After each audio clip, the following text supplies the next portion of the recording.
All right, so everybody knows this is gonna be a longer video. I'm sure it will be.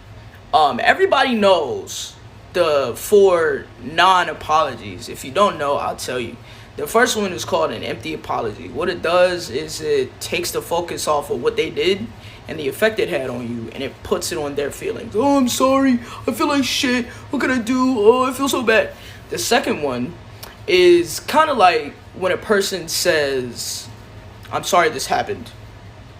Like, okay, I mean, I guess, like, it's not really a genuine apology, right? It doesn't really take accountability, nothing.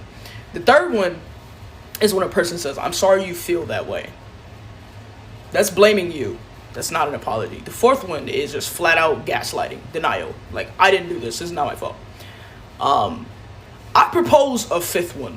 Okay, this is one that people need to fucking watch out for, because it's sneaky.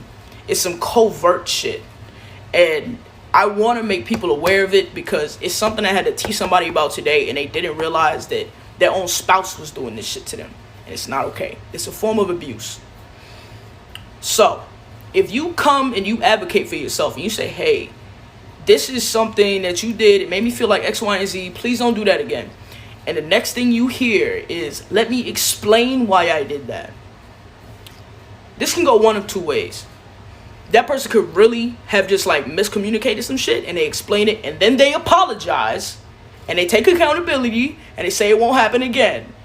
If you hear somebody say, let me explain why I did that, and then afterwards there's no apology, they just explain their actions, that's a red flag.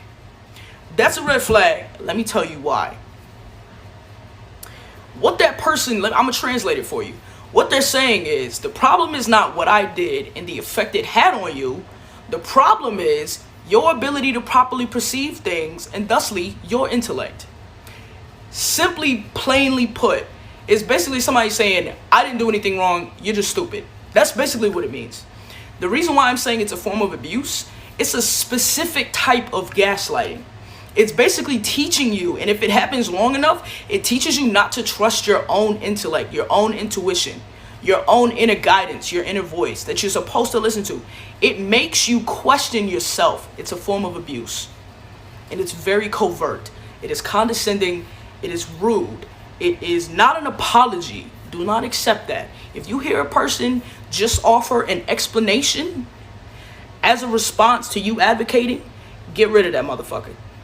Cut off the connection, let it go. That is not an apology. Do not accept that. Don't.